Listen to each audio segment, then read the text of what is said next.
नमस्कार मित्रांनो, घरोघरी मातीच्या चुली या मालिकेच्या येणाऱ्या काही भागामध्ये आता असं होणार आहे की जानकीने हे सयाजीरावांचं चॅलेंज पूर्ण तर केलेलं असतं, परंतु इकडे मात्र आता ऐश्वर्याने सुमित्राची पूर्णपणे कानभरणी केलेली असते की त्या ऋषिकेशनं आपल्या सारंगच्या कानामागे दिली आणि त्याला बोचकरलं सुद्धा.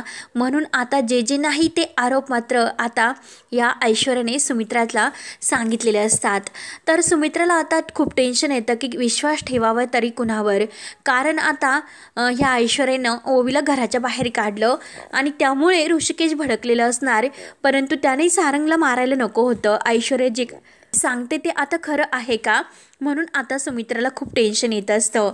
परंतु आजी मात्र आता जे काही ते बैल आहे सर्जा आणि खंड्या, हे तर त्या जानकीचे बैल आहेत आणि अगं तू त्या जानकीसारखं वागायला हवं, कारण ते बैलच आज जानकीच्या कामी येतील, असं आता आजीनं त्या ऐश्वर्याचे कान तर भरलेले असतात. परंतु ऐश्वर्या काही ऐकायला तयार नसते. ऐश्वर्या म्हणत असते की जे होतंय ते चांगल्यासाठी होतं आणि नक्की आजी तुम्ही बघत राहा की माझ्या डॅडाने जे काही तिला चॅलेंज दिलेलं आहे तर ती जानकी कधीही चॅलेंज पूर्ण नाही करू शकणार.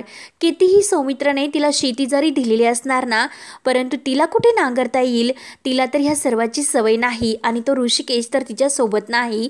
तेव्हा मात्र आता जानकीने दाखवून दिलेलं असतं, कारण आता जानकीसोबत ऋषिकेश नाही हे जेव्हा आता सौमित्राला कळतं, कारण सौमित्र आणि गुलाबदादा हे बैल घेऊन येतात, जानकीला नांगरण्यासाठी बैल देतात, परंतु आता मात्र त्या बैलांसोबत आता ऋषिकेश सुद्धा अगदी जानकीसाठी धावून येणार असतो, कारण अगोदर स्वतः जानकी नांगराला झुपते आणि ती काळ्याईचं दर्शन घेते. काळ्याईचं दर्शन घेऊन स्वतः ते शेत नांगरण्याचा प्रयत्न करते, परंतु मात्र तिला काही पेलवत नसतं आणि स्वतः मात्र तिने सर्व काही असं खंबीरपणे अगदी दुर्गा म्हणत ठामती उभा राहिलेली असते आणि दाखवून दिलेलं असतं की एक स्त्री काय काय करू शकते.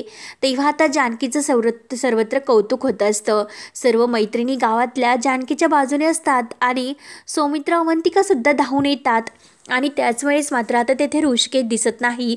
तेव्हा मात्र सयाजीराव हा सर्व गावासमोर म्हणत असतो की हिला काही शेत नांगरता येईल, स्वतःचा बैल नाही हिच्याकडे आणि हिचा ऋषिकेश तर हिच्याबरोबर नाही, मग ही एकटी काय करू शकते. कितीही या सौमित्राने तिला शेती जरी दिली असली ना, तरीही एकटी मात्र काही करू शकत नाही.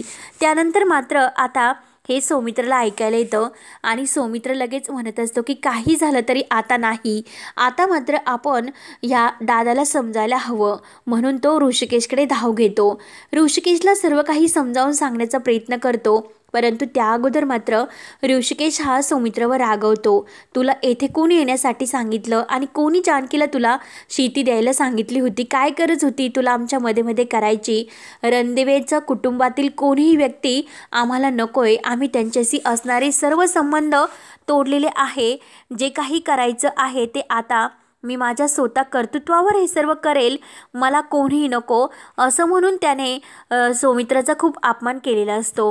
परंतु तरीसुद्धा आता सौमित्र काही हार मानायला तयार नसतो. तो आता ऋषिकेश दादाच्या विनवण्या करतो की दादा काही कर, परंतु तू मात्र आता तिकडे चल, कारण आता या क्षणाला तुझी तिकडे खरंच खूप गरज आहे. तेव्हा मात्र आता सौमित्राने इतकं करून सुद्धा ऋषिकेश दादाला समजावलेलं असतं आणि ऐनवेळीस मात्र आता सयाजीराव जानकीवर हसत असतो आणि जानकीवर हसल्यानंतर मात्र आता त्याच क्षणाला जानकी ही थोडीशी खाली पडते, कारण इतका मोठा नांगर तिला काही पेलवत नाही, म्हणून आता ती खाली पडणार. तोच ऋषिकेश धावून येतो. धावून आल्यानंतर मात्र आता ऋषिकेशला सोबत पाहून जानकीला इतका आनंद होतो, कारण प्रत्येक कोणतंही संकट असो तर ऋषिकेश आणि जानकी या दोघांनी एकमेकांची साथ देण्याचं वचन एकमेकांना दिलेलं असतं.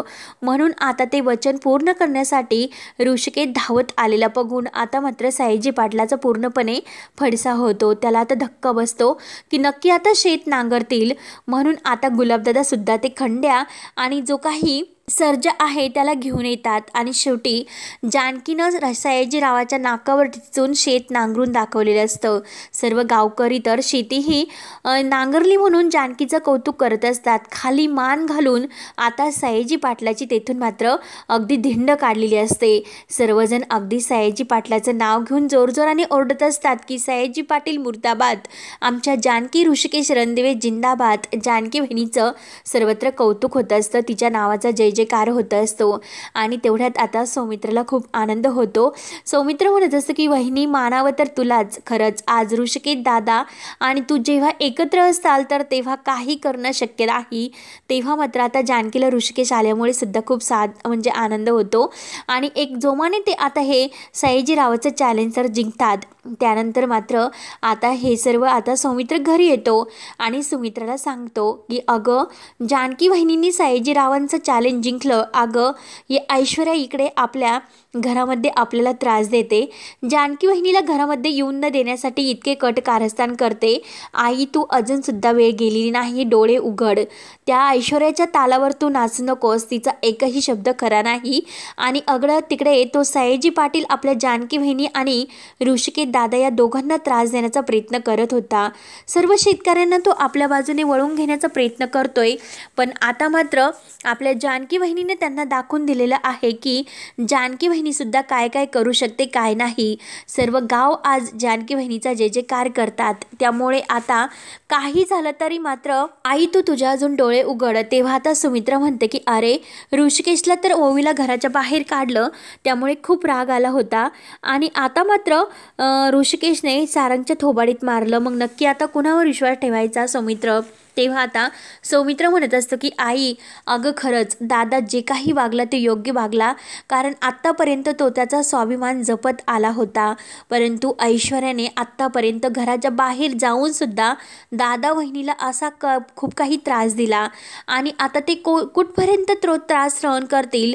अगं त्यांनी स्वतःचा संसार सुखाचा करण्याचा ठरवला, तरीसुद्धा ही ऐश्वर्या त्यात अगदी मोडता पाय घालून उभी आहे. आणि तिचा तो डॅडा सयाजी पाटील विखे तो सुद्धा जानकी बहिणी आणि ऋषिकेश दादाला त्रास देण्याचा प्रयत्न करतोय. त्यामुळे आता तरी आई तुझे डोळे उघड. आणि तेथे तेव्हा नाना असतात. नाना ही सर्व ऐकून खुश होत असतात आणि ते सुद्धा आता खुणावून सुमित्राला सांगण्याचा प्रयत्न करत असतात. परंतु सुमित्रा मात्र काही ऐकायला तयार नसते. त्यानंतर मात्र आता सुमित्राचे आता विचार करत असते. तिच्या डोळ्यातून पाणी येत असतं, कारण जानकीनं आपल्या गावामध्ये सयाजी पाटलाचं नाव खाली केलं. म्हणजे जानकी खरंच आपली नक्की काहीतरी इतकं सहन करते. आत्तापर्यंत इतकं होऊन सुद्धा आपल्याशी इतकं प्रेमाने बोलते आणि आपल्यामध्ये इतकं तिचे जीव गुंततो. आणि ही ऐश्वर्या तर कायम सारंगच्या आपल्याविरोधी कान भरते. किती काही झालं तरी ऐश्वर्याचं आणि जानकीची सर एकमेकींना नाही येणार. जानकी बहिणीनं आत्तापर्यंत या घरासाठी खूप काही केलं. खरंच ऐश्वर्यावर विश्वास ठेवून मी एक खूप मोठी चूक केली. पण जोपर्यंत नाना मला खरं सांगत नाही तोपर्यंत मात्र आता मला काही करता येणार नाही. तेव्हा आता सौमित्र पुन्हा आतमधून बाहेर येतो. आईला म्हणतो की आई मी तुला शेवटचं एक सांगतो की काही कर, तू जानकी बहिणीला आणि ऋषिकेश दादाला परत घरी घेऊन ये. तेव्हा आता सुमित्रा म्हणत असते की अरे आपल्या जानकीनं शेत नांगरून दाखवलं. अरे सौमित्र तू तिला घरी घेऊन यायला हवं होतं. अरे खरंच आज तिचं मला कौतुक करायचं आहे. तिची दृष्ट काढून तिला ओवाळायचं आहे, तिचं औषण करायचं आहे. काही कर, परंतु आता मात्र तू काही कर आणि जानकी बहिणीला घरी घेऊन ये. तेव्हा आता सौमित्र म्हणतो की ठीक आहे आई, तुला तुझी चूक समजली असेल, परंतु जेव्हा तुला नाना सांगतील तेव्हा तू विश्वास ठेव. परंतु काही केलं तरी आता मी जानकी बहिणी आणि ओवीला या दोघींना घरी घेऊन येतो.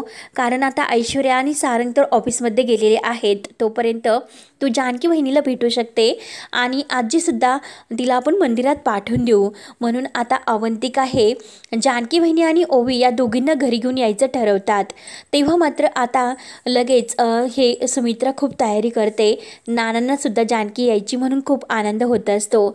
सुमित्राने ओवीच्या आवडीचं सर्व काही बनवलेलं असतं आणि जानकीला सुद्धा तिला औषण करायचं म्हणून खूप छान वाटत असतं. तर इकडे आता ऐश्वर्याचा पूर्णपणे जळफळाट होतो, कारण आता जानकीने तर चॅलेंज जिंकलं. डॅडासुद्धा आता इकडे कंपनीमध्ये म्हणजे बाजार समितीत त्यांना कोणताही हक्क राहिलेला नाही आणि आपण त्यांना अनेक असा सारंगच्या वतीने हक्क दिले होते. तर मग आता आपल्याला मिळणारं कमिशनसुद्धा बंद होईल. म्हणून ऐश्वर्याला आता खूप टेन्शन येतं. म्हणून असं काहीतरी ती आणखीन प्लॅन करून जानकीला त्रास देण्याचा प्रयत्न करते. तो आता मात्र ऋषिकेशने जेव्हा ऐश्वर्याला धमकावलेलं असतं की जर आता माझ्या मुलीला आणि बायकोला कोणी त्रास दिला तर माझ्या इतकं वाईट कोणी नसेल, म्हणून ऐश्वर्या आता घाबरून असते. तिला असं वाटत असतं की जर आता आपण ह्या जानकीला काही त्रास देण्याचा जर प्रयत्न केला तर हा ऋषिकेश काही आपल्याला आता जिवंत नाही राहून देणार, आपल्याला नक्की तो त्रास देणार. म्हणून आता ऐश्वर्या खूप घाबरलेली असते आणि कोणतंही आता ती पाऊल उचलायला तयार नसते. म्हणून इकडे मात्र आता ऋषिकेशने ऐश्वर्याला गप्प केलेलं असतं आणि तिकडे मात्र आता जानकीने सयाजीरावाला दाखवून दिलेलं असतं की काही झालं तरी मात्र आता आपल्याला कोणतेही हक्क नाही. सर्व शेतकरी आता ऋषिकेशच्या बाजूने गेलेले आहेत. तेव्हा आता ऋषिकेशचंच या गावावर वर्चस्व राहणार, आपल्याला काही करता येणार नाही. शेवटी त्या जानकीने आपल्याला हरवलं आणि तिच्या नवऱ्याला आता शेतकऱ्यांचे सर्व हक्क मिळून दिलेत. त्यामुळे आता मात्र नकोय. म्हणून आता इकडे सयाजी पाटलाची सुद्धा बोलती बंद होते आणि गावामध्ये आता ऋषिकेशची मिरवणूक निघलेली असते. इकडे ऋषिकेशची मिरवणूक निघलेली असते. जानकीचं सुद्धा सर्व बायका औषंतर करतात आणि तोंड भरून जानकी बहिणीचं कौतुकसुद्धा करून तिची सुद्धा आता सर्वजण अगदी औषण करत असतात. परंतु त्या अगोदर मात्र सुमित्राने छान प्रकारे आपल्या जानकी आणि ओवीचं औषण केलेलं असतं आणि परत घरात मानाने ये असे तिने जानकीला सांगितलेलं असतं. जानकी म्हणते की आई काही काळजी करू नका, मी ऋषिकेशच्या मनातील जो काही गैरसमज झालेला आहे लवकरच तो दूर करेन आणि आपली सर्व नाती शेवटी मी एकत्र करून आणेलच. अहो आई, कितीही काही झालं तरी आपण एकमेकांशिवाय नाही राहू शकत. ही जी नाही नाती आहे रणदिव्यांच्या घरातील, परत हे सर्व रणदिवे कुटुंब आहे ना ते आता आनंदाने एकत्र येईल. तेव्हा मात्र आता जेव्हा आनंदाने एकत्र येईल असं म्हटल्यानंतर सुमित्राच्या डोळ्यामध्ये पाणी येतं. खरंच जानकीच्या घराची लक्ष्मी आहे. जानकीनेच आत्तापर्यंत या घरासाठी खूप काही केलेलं आहे, परंतु ऐश्वर्याने मात्र आपल्याला फसवले. तिच्या आपल्या प्रत्येक या जानकीच्या भोळ्या स्वभावाला तिने प्रत्येक त्याचा फायदा घेतला. म्हणून आता नकोय, आता मात्र आपल्या जानकीला आपल्या घरामध्ये आणूयात असं आता सुमित्राची जानकीला वचन असतं. जानकी म्हणते की आई, मी खरंच तुम्हाला वचन देते, लवकरात लवकर मी ऋषिकेशला घेऊन आपल्या घरामध्ये हक्काने येईल आणि ते पण वाजत गाजत. तेव्हा ते ऐकून सुमित्रा आणि सुमित्रा अवंतिका यांना खूप आनंद होतो की आता लवकरच या ऐश्वर्याच्या पापाची शिक्षा तिला मिळेलच आणि तिला लवकरात लवकर तिने जे काही केलेलं आहे तर नाना स्वतः सांगतील आणि आता स्वतः सांगितल्यानंतर नानांच्या खऱ्या मृत्यूपत्राचा सुद्धा खुलासा होईल. म्हणून आता सर्वांना आनंद तर झालेला असतो. परंतु आता मात्र ऋषिकेश एका खूप मोठ्या पदावर शेतकरी त्याला नेऊन पोहोचवतात. ऋषिकेशचा जो काही कामधंदा आहे तो इतक्या जोमाने चालू होतो आणि सर्व शेतकऱ्यांचा त्याला पाठिंबा असतो आणि आता जे काही कमिशन मिळत असते शेतकऱ्यांचा सुद्धा त्यात कोटीने फायदा होत असतो. सर्व शेतकरी हे सुखी असतात आणि ऋषिकेशचं नाव घेत असतात आणि आता सयाजी पाटलांना तेथे येऊन सुद्धा देत नाही आणि डोकून सुद्धा देत नाही. सर्व त्याचे हक्क आता शेतकऱ्यांनी काढून घेतलेले असतात आणि आता आपल्या ऋषिकेशला एक असं नवीन नाव मिळून त्याचा उद्योग व्यवसाय अगदी जोमात सुरू झालेला असतो आणि जानकी आता त्याला समजवण्यासाठी आता लवकरच त्याचे जे काही गैरसमज त्याच्या मनामध्ये वाढलेले आहे ते सर्व मिटून लवकरच आता जानकी ही ऋषिकेशला रणदिवे कुटुंबात परत घेऊन येणार असते आणि आता ऋषिकेश आणि ह्या ऐश्वर्या सारंग या दोघांना कसं घराबाहेर काढतो, त्यांच्या पापाची शिक्षा त्यांना कशी मिळते हे पाहण्यासाठी आपल्या चॅनलला नक्की सबस्क्राईब करत राहा. धन्यवाद.